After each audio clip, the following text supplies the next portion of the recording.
यक्ष और धर्मराज युधिष्ठिर के बीच एक गहरा संवाद पार्ट 2। ईश्वर स्वरूप क्या है? वह सच्चिदानंद है। वह निराकार ही सभी रूपों में अपने आप को स्वयं को व्यक्त करता है। वह अनाकार स्वयं करता क्या है? वह ईश्वर संसार की रचना, पालन और संहार करता है। ईश्वर की रचना किसने की? वह अजन्मा, अमृत और हर क्रिया, हर कार्य का एक परिणाम है। परिणाम अच्छा भी हो सकता है, बुरा भी हो सकता है। यह परिणाम ही भाग्य है। आज का प्रयत्न कल का भाग्य है। सुख और शांति का रहस्य क्या है? सत्य, सदाचार, प्रेम और क्षमा सुख का कारण है। असत्य, अनाचार, घृणा और क्रोध का त्याग शांति का मार्ग है। चित्त पर नियंत्रण कैसे संभव है? इच्छाएं, कामनाएं चित्त में उद्वेग उत्पन्न करती हैं। इच्छाओं पर विजय चित्त पर विजय है।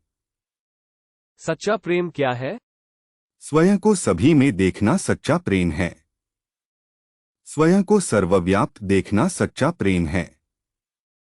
स्वयं को सभी के साथ एक देखना सच्चा प्रेम है। तो फिर मनुष्य सभी से प्रेम क्यों नहीं करता? जो स्वयं को सभी में नहीं देख सकता, वह सभी से प्रेम में मांग, अपेक्षा, अधिकार, आसक्ति, जिसके पास विवेक, इंद्रियों के आकर्षण, जो इंद्रियों को हर लेते हैं, जो इंद्रियों की दास्ता नरक है। जागते हुए भी कौन सोया हुआ है? जो आत्मा को नहीं जानता वह जागते हुए भी सोया है।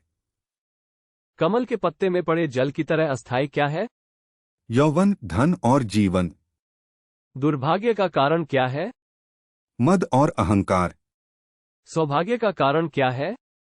सत्संग और सबके प्रति मैत्री भाव। सारे दुखों का नाश कौन कर सकता है? जो सब छोड़ने को तैयार हो। मृत्यु पर्यंत यातना कौन देता है? गुप्त रूप से किया गया अपराध। दिन रात किस बात का विचार करना चाहिए? सांसारिक सुखों की क्षणभंगुरता का। संसार को कौन जीतता है? जिसमें सत्य और श्रद्धा है। मुक्त कौन है? जो अज्ञान से, आत्मज्ञान का अभाव अज्ञान है। दुखों से मुक्त कौन है? जो कभी क्रोध नहीं करता। मनुष्य का साथ कौन देता है? धैर्य ही मनुष्य का साथी होता है। कौन सा शास्त्र है जिसका अध्ययन करके मनुष्य बुद्धिमान बनता है? कोई भी ऐसा शास्त्र नहीं है। महान लोगों की संगति से ही मनुष्य बुद्धिमान बनता है। भूमि से भारी चीज क्या है? माता भूमि से भी भारी होती है। आकाश, हवा से भी, घास से, विदेश जाने वाले, घर में रहने वाले, मरणासन वृद्ध का मित्र कौन होता है? दान। क्योंकि वही मृत्यु के बाद अकेले चलने वाले जीव के साथ साथ सुख वह चीज है जो शील और सच्चरित्रता पर आधारित है। किसके छूट जाने पर मनुष्य सर्वप्रिय बनता है? अहम भाव के छूट जाने पर मनुष्य सर्वप्रिय बनता है। संसार में सबसे बड़े आश्चर्य की बात क्या है?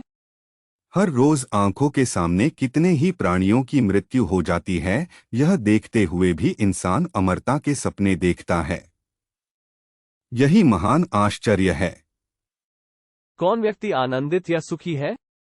जो व्यक्ति 5वें छठे दिन ही सही अपने घर में सब्जी पकाकर खाता है, जिस पर किसी का ऋण नहीं है और जिसे परदेश में नहीं रहना पड़ता है, वही मुदित सुखी है। जीवन जीने का सही मार्ग कौन सा है? जीवन जीने के असली मार्ग के निर्धारण के लिए कोई सुस्थापित तर्क नहीं है। श्रुतियां भी भांति भांति की बातें करती हैं। ऐसा कोई ऋषि, चिंतक, विचारक नहीं है जिसके वचन प्रमाण कहे जा सकें। वास्तव में धर्म का मर्म तो गुफा में छिपा है, यानी बहुत गूढ़ है। ऐसे में समाज में प्रतिष्ठित व्यक्ति जिस मार्ग को अपनाता है वही अनुकरणीय है। युधिष्ठिर ने सभी प्रश्नों का संतोषजनक उत्तर दिया था, लेकिन यक्ष ने उन्हें केवल अपने भाइयों में से एक को जीवन में बहाल करने के लिए चुनने की अनुमति दी थी। युधिष्ठिर ने अपने छोटे सौतेले भाई नकुल को चुना, जो उनकी सौतेली मां माद्री का पुत्र था, यह तर्क देते हुए कि उनकी अपनी मां कुंती का एक जीवित पुत्र था, लेकिन उनकी सौतेली माँ माद्री का ऐसा पुत्र नहीं था। यक्ष इस बात से बहुत प्रभावित हुआ कि युधिष्ठिर ने अपने हर छोटे से छोटे काम में धर्म का पालन कैसे किया।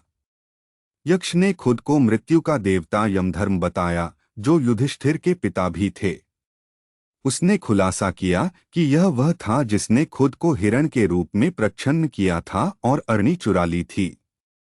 उन्होंने युधिष्ठिर को आशीर्वाद देते हुए कहा कि चूंकि उन्होंने धर्म का पालन किया है, इसलिए धर्म पांडवों की रक्षा करेगा और अज्ञातवास के दौरान कोई भी उन्हें पहचान नहीं पाएगा।